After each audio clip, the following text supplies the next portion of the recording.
सबसे पहली बात केदारनाथ उपचुनाव की, जहां पर प्रचार अपने आखिरी दौर में है। आज उपचुनाव के लिए सीएम पुष्कर सिंह धामी धुआंधार प्रचार करने वाले हैं। वहीं सीएम पुष्कर धामी का सोनप्रयाग के कार्यकर्ताओं ने जोरदार स्वागत किया। उसके बाद सीएम त्रिकुटी नारायण पहुंचे, जहां पर स्थानीय लोगों ने सीएम धामी का गर्मजोशी के साथ स्वागत किया। सीएम धामी ने त्रियुगी नारायण मंदिर में पूजा अर्चना की और प्रदेशवासियों को सुख शांति की कामना की। सीएम धामी आज त्रियुगी नारायण चोपता और चंद्रनगर में जनसभा करेंगे, जहां पर सीएम आशा नौटियाल के लिए वोट की अपील करते जनता से दिखाई देंगे।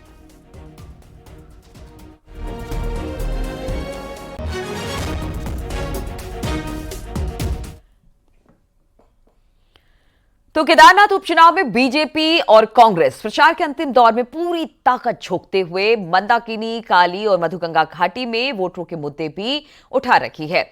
अलग अलग इनके मुद्दे हैं। न्यूज 18 ने ऐसे कुछ वोटर्स की नब्ज टटोलने की कोशिश की। क्या कहना है वोटर्स का, देखिए जरा इस रिपोर्ट में।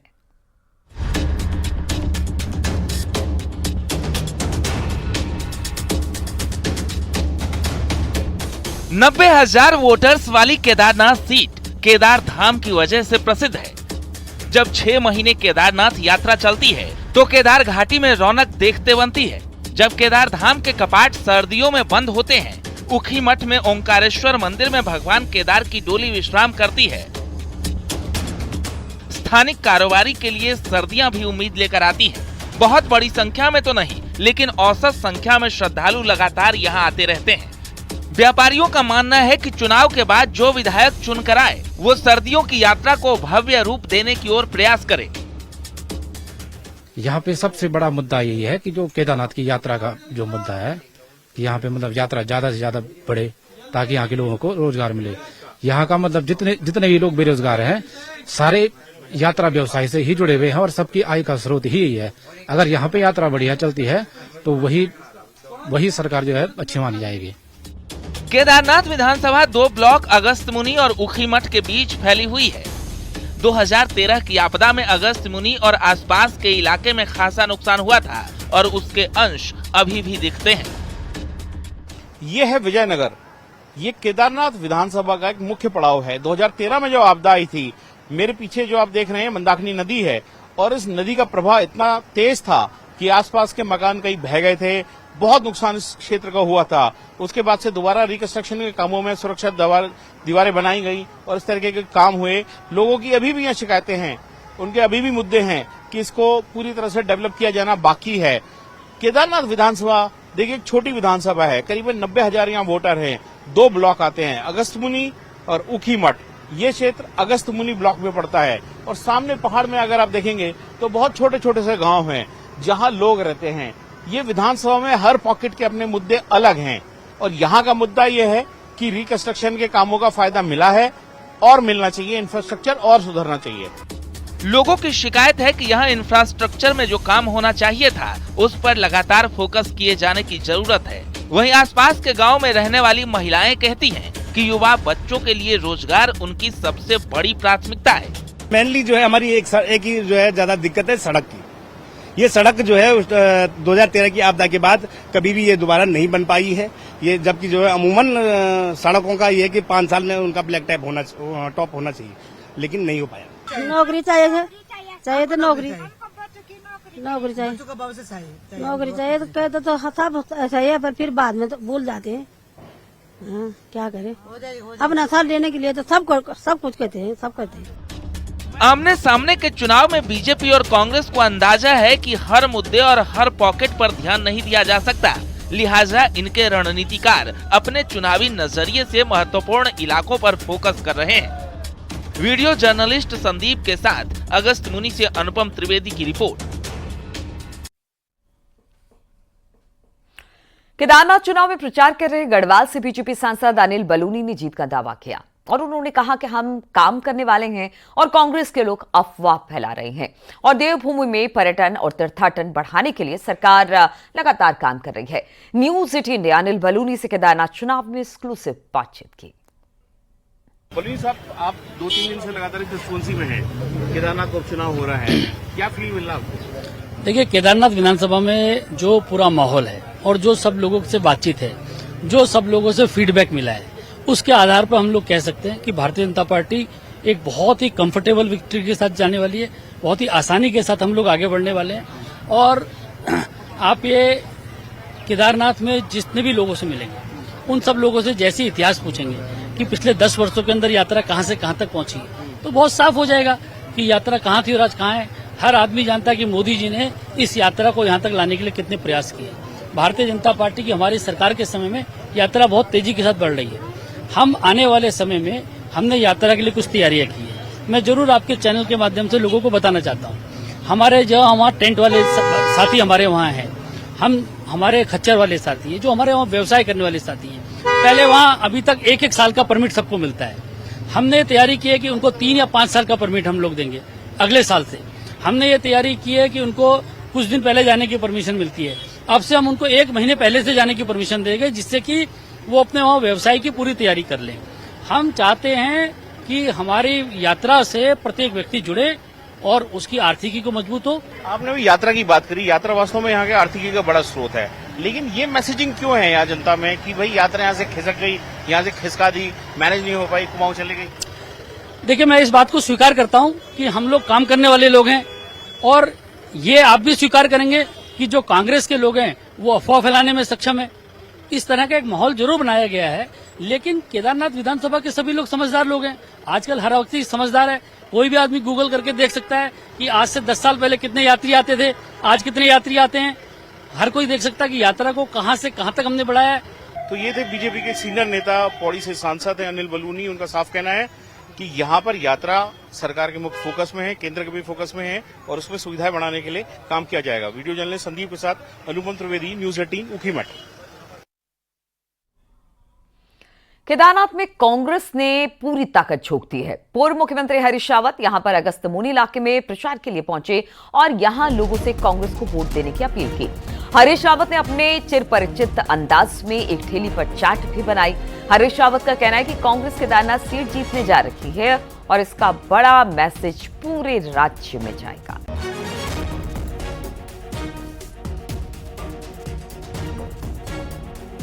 केदारनाथ का जो उपचुनाव हो रहा है, बीजेपी के लिए बड़ा प्रतिष्ठा का चुनाव है और कांग्रेस ने भी एड़ी चोटी का जोर लगाया है। पॉलिटिकल इंपॉर्टेंस आपकी नजर में क्या है इस चुनाव की? देखिए, ये एक अलग इशू है, क्योंकि पॉलिटिकल इंपॉर्टेंस भाजपा के लिए नहीं है मगर कांग्रेस के लिए है। क्योंकि कांग्रेस को एक विधायक मिलने का अर्थ है 2027 तक विपक्ष के रूप में एक अतिरिक्त ऊर्जा मिलना, अतिरिक्त संजीवनी मिलना। तो कांग्रेस के लिए तो राजनीतिक महत्व है, भाजपा के लिए कोई राजनीतिक महत्व नहीं है, क्योंकि जो है उनके सरकार पे तो कोई असर पड़ने नहीं जा रहा है। तो इसलिए कांग्रेस पूरे ताकत लगा करके लड़ रही है और भाजपा में कुछ आंतरिक झगड़े दिखाई दे रहे हैं जो नॉर्मली नहीं दिखाई देते थे। आपके हैं वो झगड़े हैं। और केदारनाथ में वोटिंग से पहले सोना चोरी पर सियासत गर्मा गई है। मौजूदा और पूर्व बीकेटीसी अध्यक्ष के बीच जुबानी हमले तेज हो गए हैं। अजेंद्र अजय ने गणेश गोदियाल के मानसिक संतुलन को गड़बड़ बताया तो गोदियाल ने अजेंद्र अजय को केदारनाथ में बीजेपी का विभीषण बता दिया। देखिए जरा यह रिपोर्ट।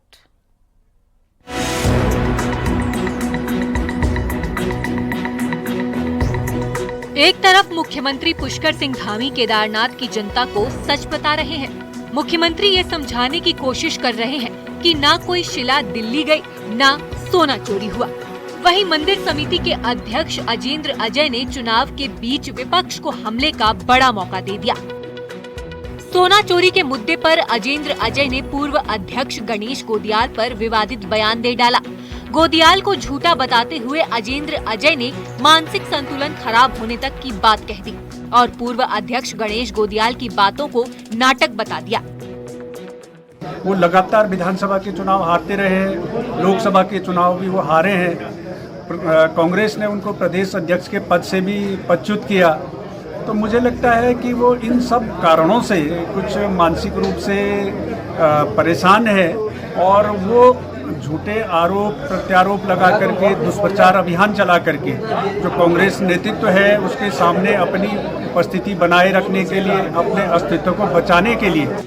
राजनीति में बयान और उसकी टाइमिंग का बड़ा खेल होता है और अजेंद्र अजय ने हमला ऐसे वक्त पर किया कि विपक्ष को पलटवार करने का मौका मिल गया। मानसिक संतुलन का फैसला गणेश गोदियाल ने जनता पर छोड़ दिया और पलटवार करते हुए अजेंद्र अजय को केदारनाथ में बीजेपी का विभीषण बता दिया। और गणेश गोदियाल चुनाव हार गया तो ऐसा नहीं है कि आपके कहने से गणेश गोदियाल का संतुलन मानसिक अगर खराब हो गया तो जनता ये समझ ले कि मानसिक संतुलन खराब हो गया। जनता ये चीज जानती है कि वो व्यक्ति कौन है जिसने बद्रीनाथ मंदिर समिति, केदारनाथ मंदिर समिति में रहते हुए सोने को पीतल में तब्दील कर दिया। वो कौन है ये अच्छी तरह से जनता जानती है। आप विभीषण कितने ही भक्त क्यों न रहे हों, लेकिन कोई अपने बच्चे का नाम विभीषण नहीं रखता। इसलिए आप इस केदार खंड के विभीषण हैं और ऐसे विभीषणों को लोग अच्छी तरह से जानती है। केदारनाथ में जैसे जैसे प्रचार खत्म होने की तरफ बढ़ रहा है, माहौल गर्माता जा रहा है। लेकिन जहां सोना चोरी और दिल्ली के केदार मंदिर पर बीजेपी जनता को हर मंच से सफाई दे रही है, वहीं बीजेपी नेता अजेंद्र अजय की तरफ से दिया गया मानसिक संतुलन वाला बयान विपक्ष के लिए मौका बन गया है। दीपांकर भट्ट, न्यूज़ 18।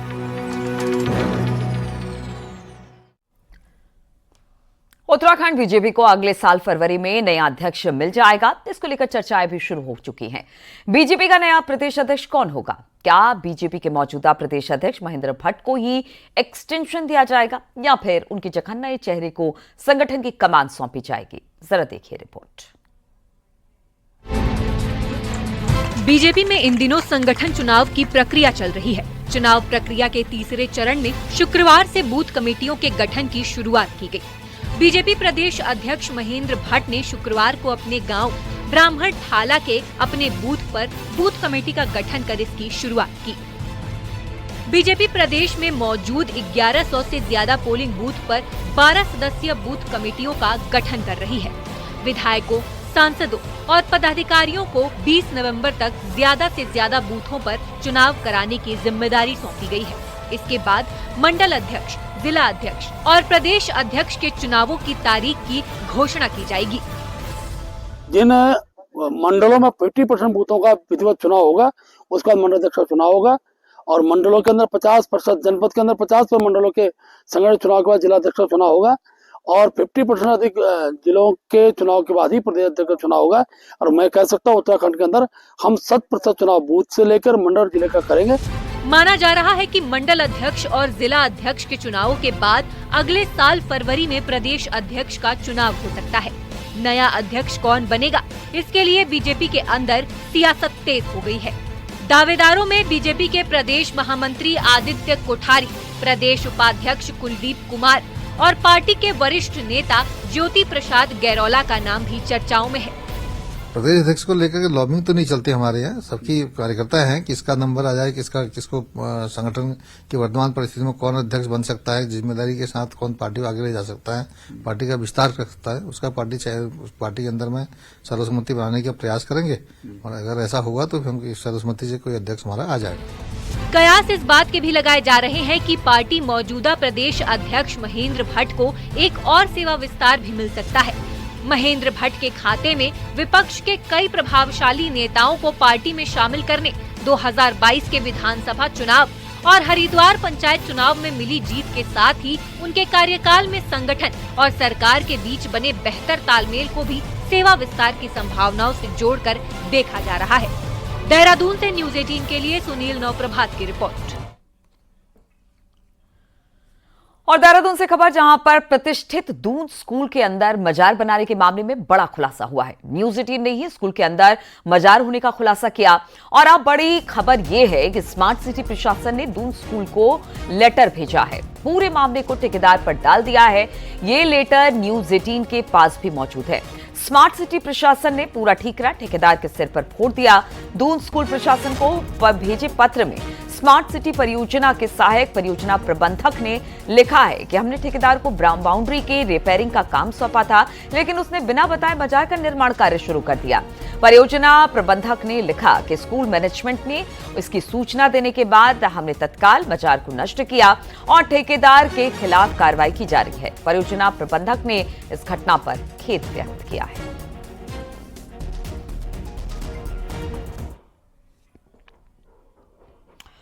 देहरादून से खबर, जहां पर टोल प्लाजा में बेकाबू रोडवेज की बस टकरा गई। हादसे में यात्रियों को मामूली चोट आई। घायलों को डोईवाला में इस वक्त भर्ती करा दिया गया है। वहां का अस्पताल में लच्छीवाला टोल प्लाजा पर यह हादसा हुआ।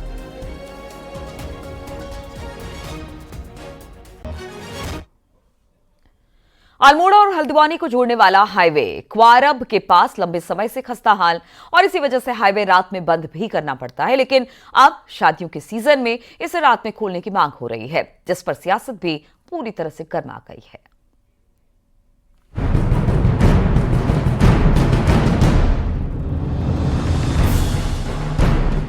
हल्द्वानी अल्मोड़ा हाईवे में क्वारब की दरख्ती पहाड़ियों ने 2 महीने से ब्रेक लगाया हुआ है। लगातार हो रहे लैंडस्लाइड के कारण 60% मौकों पर हाईवे लगातार बंद ही रहा है। हालात ये हैं कि हाईवे को रात में पूरी तरह बंद रखना पड़ता है। ये हाईवे अल्मोड़ा के साथ ही पिथौरागढ़ और बागेश्वर की भी लाइफलाइन है। इसी हाईवे की मदद से लाखों की आबादी यहाँ आवाजाही करती है। विभाग ने सड़क की सुरक्षा दीवार का निर्माण शुरू कर दिया है, लेकिन बजट का फिलहाल इंतजार हो रहा है। फर्स्ट स्टेज में हम सड़क को बचाने के लिए हमने 2-3 दिन पहले से एंकरिंग का काम शुरू कर दिया है। वहाँ पर एंकरिंग का काम हो रहा है, जिससे सड़क हमारी बची रहे, आवागमन उस पर चलता रहेगा। और सड़क के खट साइड की ओर हमारे जो TSDC की टीम द्वारा निरीक्षण किया गया था, उन्होंने जो हमें ड्राइंग आदि उपलब्ध कराई गई है, उसके आधार पर हमने आंगन बना के अपने मिनिस्ट्री को भेज दिया है, मंत्रालय को। तो उसकी स्वीकृति आनी अभी अवशेष है। रात में हाईवे बंद रखने का सबसे ज्यादा असर कारोबारियों पर पड़ा है। लिहाजा कारोबारियों के साथ होटल एसोसिएशन ने भी चेतावनी दी है कि जल्दी निर्माण पूरा नहीं हुआ तो पूरे इलाके में व्यापार के साथ ही सभी होटल बंद कर दिए जाएंगे। इनकी जो नाकामी है यह दिखती है कि कुछ भी नहीं कर सकते हैं और लगातार 1.5 महीने से हाथ पे हाथ धरे बैठे हैं और आपदा को देखते हुए चाह रहे हैं कि कोई भी आपदा ना आए और इन्हें कोई भी कहीं पर जिम्मेदारी ना वहन करनी पड़े। मैं इसकी पूर्ण निंदा करता हूँ और पुनः मैं पूरे व्यापार मंडल और पूरे अल्मोड़ा की जनता की तरफ से कहता हूं कि अगर 1 हफ्ते के अंदर अगर आपने इस रोड के लिए एक बड़ा निर्णय नहीं लिया, दूसरा विकल्प नहीं खोजा, तो हम आपके खिलाफ संपूर्ण बंद रखेंगे।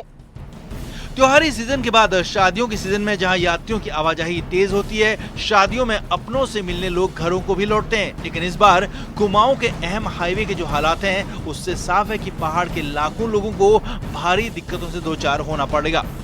न्यूज़ 18 के लिए अल्मोड़ा से किशन जोशी की रिपोर्ट।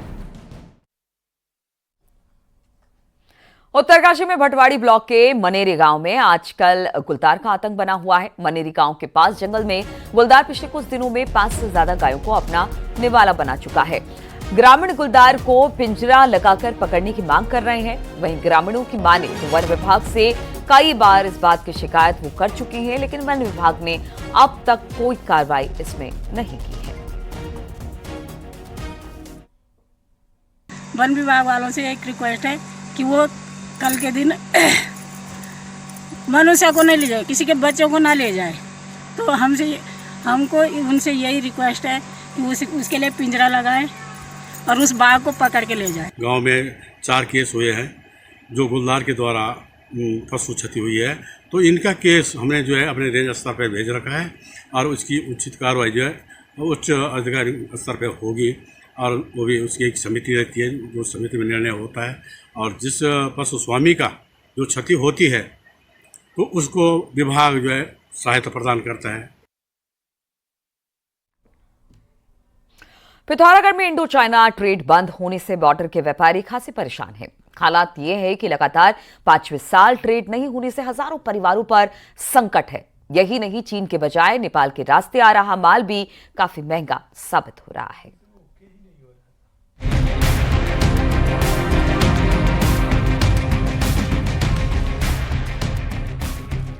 तिब्बत में उत्तराखंड के बॉर्डर इलाकों के व्यापारी सदियों से व्यापार करते थे, लेकिन चीनी आक्रमण से पहले 1960 में ही इस व्यापार पर पूरी तरह रोक लग गई। आखिरकार चीन भारत के रिश्तों को बेहतर करने के लिए 1992 से दोनों मुल्कों के बीच व्यापार फिर से शुरू हुआ, लेकिन साल 2020 से भारत चीन व्यापार पर पूरी तरह रोक लगी है।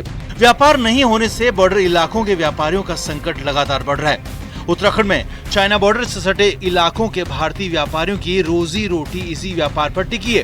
भारत चीन व्यापार खुलना चाहिए, क्योंकि इससे हमारे गांव के एरिया में रोजगार के लिए साधन हो जाते हैं और अच्छा वो भी होता है। आजकल लोग बेरोजगार हैं। ये कोरोना टाइम से बंद है, इसमें हमें मतलब कभी अभी हमें बहुत प्रॉब्लम आ रही है, क्योंकि हमारा सामान नेपाल होते हुए फिर इंडिया होके आता है। यही प्रॉब्लम है अभी। और वैसे नेपाल से आता है हमारा सामान ना। भारतीय व्यापारी इंडो चाइना ट्रेड के दौरान चाइनीज माल खरीदते थे, जबकि भारतीय सामान को चाइना की ताकलाकोट मंडी में बेचते भी थे। लेकिन खरीदने बेचने का ये सिलसिला इस साल भी बंद है। ट्रेड बंद होने के कारण भारतीय व्यापारी नेपाल के रास्ते चाइना का कुछ माल इंपोर्ट कर रहे हैं। वाया नेपाल माल लाने से विदेशी माल की कीमत भी ज्यादा अदा करनी पड़ रही है। यही नहीं, 2020 से भारतीय व्यापारियों का करोड़ों का माल चीन की ताकलाकोट मंडी में पड़ा सड़ भी रहा है। अब नुकसान तो उठाना ही पड़ता है, क्या करें अब वो तो अब हम कहे के भी क्या होता है, जब सरकारी वहाँ चाइना और इंडिया वो नहीं है तो इंडिया से भी चाइना खुल जाता, नेपाल हम तो पार वार हम सब एक ही वो है। आ रही है तो मैंने सरकार से कहा है कि आप जो है राष्ट्रीय स्तर पर उसमें बात करें चाइना की सरकार से और उनका किराया माफ करें। अगर वो माफ नहीं करते हैं तो उत्तराखंड सरकार उसमें जो है उनको उनका किराया भी दे और उनको जो है कुछ एक आर्थिक सहायता दे, जिससे कि वो कोई और कारोबार कर सके जब तक जो है तिब्बत व्यापार नहीं खुलता है। उत्तराखंड के लिपुलेख दर्रे से होने वाला इंडो चाइना ट्रेड हजारों परिवारों का पेट तो पालता ही है, साथ ही दोनों मुल्कों के रिश्तों को भी मजबूत करता था। लेकिन बीते कुछ सालों में भारत चीन के रिश्तों में आई खटास ने इस पर पूरा सीधा असर डाला है। इस बॉर्डर पर भारत चीन व्यापार से हजारों परिवार जुड़े थे, लेकिन 2020 के बाद ये व्यापार पूरी तरीके से बंद है, जिसका असर यहाँ के लोगों पे साफ साफ देखा जा रहा है। लंबे समय से यहाँ के लोग इंडो चाइना ट्रेड को खोलने की मांग कर रहे हैं। विजयवर्धन उप्रेती, न्यूज 18, जौलजीबी, पिथौरागढ़। चमोली में भगवान बद्री विशाल के कपाट बंद होने की तैयारी शुरू हो चुकी है। रंग बिरंगे फूलों से बद्री धाम को सजाया संवारा गया है। भगवान बद्री विशाल का मंदिर रविवार को रात 9:07 पर शीतकाल के लिए बंद कर दिया जाएगा। भगवान बद्री विशाल के कपाट बंदी के लिए भारी संख्या में तीर्थयात्री बद्रीनाथ धाम पहुंच रहे हैं। बद्रीनाथ धाम में अब ठंड भी बढ़ गई है, लेकिन बद्रीनाथ धाम के बंद होने से पहले कई विधि विधान होते हैं जिसे पूरा किया जाता है और बद्रीनाथ धाम को भी बड़े फूलों से खूब सारे फूलों से सजाया गया है। अब चूंकि कपाट रविवार को रात 9 बजे के आसपास बंद होंगे, उससे पहले श्रद्धालुओं का भी लगातार बद्रीनाथ आना जारी है और बद्रीनाथ के दर्शन के लिए श्रद्धालु पहुंच रहे हैं। रुड़की में कोहरे की सफेद परेशानी का सबब बन गई है। कोहरे की वजह से गाड़ी चलाने में लोगों को भारी दिक्कत हो रही है। सबसे ज्यादा दिक्कत स्कूल जाने वाले बच्चों के सामने है।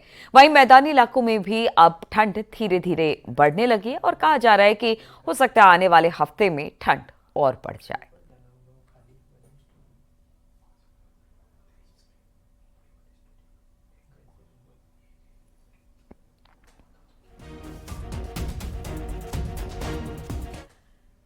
जंगल सफारी के लिए मशहूर राजाजी टाइगर रिजर्व सैलानियों के लिए खोल दिया गया है। वार्षिक बंदी के बाद राजाजी टाइगर रिजर्व की सभी रेंजों के गेट सुबह खोल दिए गए। पार्क प्रशासन ने विधि विधान से पूजा अर्चना कर मोतीचूर और चीला रेंज के गेट खोल दिए। सैलानी जंगल सफारी का मजा अब यहां पर उठा सकेंगे। जंगल में हाथी, गुलदार, चीतल और सांबर जैसे वन्य जीवों का दीदार यहां से कर सकेंगे। आपको बता दें कि मानसून सीजन के चलते 15 जून से 14 नवंबर तक राजाजी टाइगर रिजर्व के गेट बंद कर दिए जाते हैं, जो कि अब सैलानियों के लिए खोल दिए गए हैं। इस बार हमने जो है पर्यटक सीजन को लेकर खास तैयारियां की हैं। हमारे सारे पर्यटक गेटों पे जो जितने भी हमारे पर्यटक मार्ग हैं उनका बढ़िया ढंग से रखरखाव किया गया है और जो भी पर्यटन संबंधी जो दिशा निर्देश हैं सभी जिप्सी चालकों को दिए गए हैं। उनकी इस बार विशेष रूप से ट्रेनिंग भी करवाई गई है।